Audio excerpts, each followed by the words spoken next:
عذاب قبر حق دی.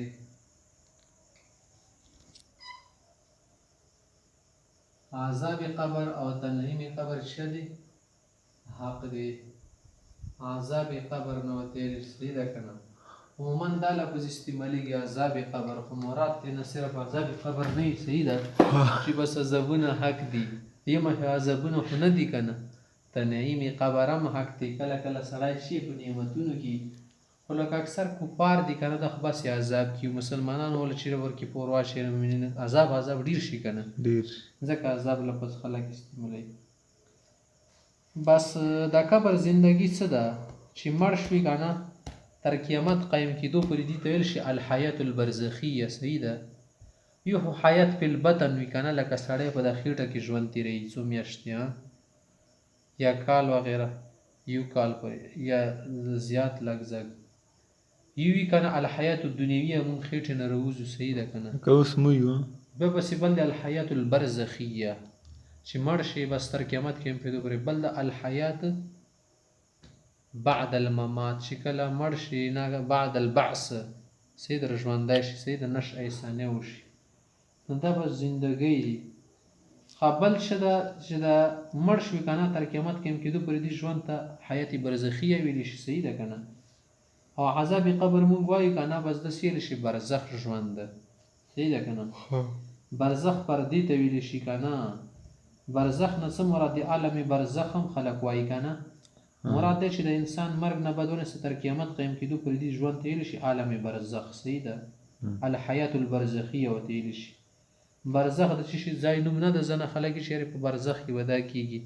برزخ کې به له عذاب ورکړی شي. دا اریان شي چې د برزخ به چېرته قبر نه یې بېله ځای وي. نه مړه اوس سړی د دلته ځانور وخوړو که نه خنزیرانو مړ کړو او ګیدړانو وخوړو، بس دا غدي دپاره برزخ وګرځېدو. ښه که نه؟ صحیح ده. سړی د مرغانو وخوړو یا سمندر کې ډوب شو، دا خو قبر کې دې نه کو ښاخ که نه. نه عذاب قبر نه صرف دا نه ده چې د کمې کندې کې دا خته کړي که نه ور ډوب دي کو پکې دا پندې کو بس همدې کې بله عذاب میلېږي، بل ځای کې نه وي.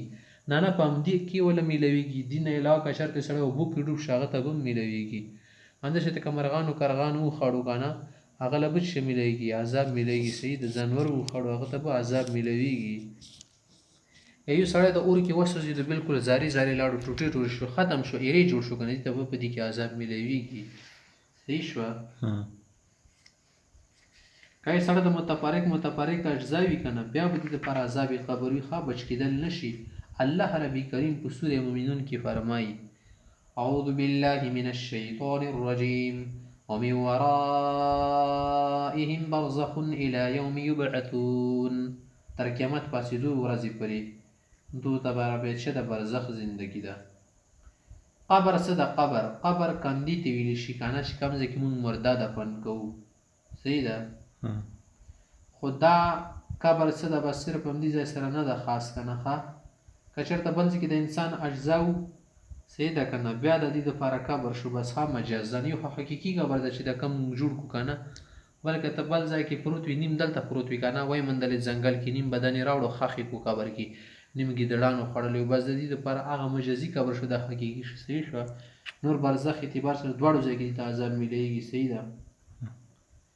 او دې قبر عذاب کې بیا څه کېږي؟ سزا جزا سړي دپاره کېدلی شي. ښه که نه که نیک سړی وله آرام میلېږي، که بد سړی وي که نه هغه ته په سزا میلېږي. ښه قرآن کریم کې د دې متعلق شته سورې نوح کې دی اعوذ بالله من الشیطان الرجیم مما خطیئاتهم اغرقوا فادخلوا نارا فلم یجدوا لهم من دون الله انصارا. چې فرعونیان څه دي د خپلو ګناهونو وجې نه غرق شو، چې غرق شو نو فادخلوا نارا اور کې داخل کړلی شو.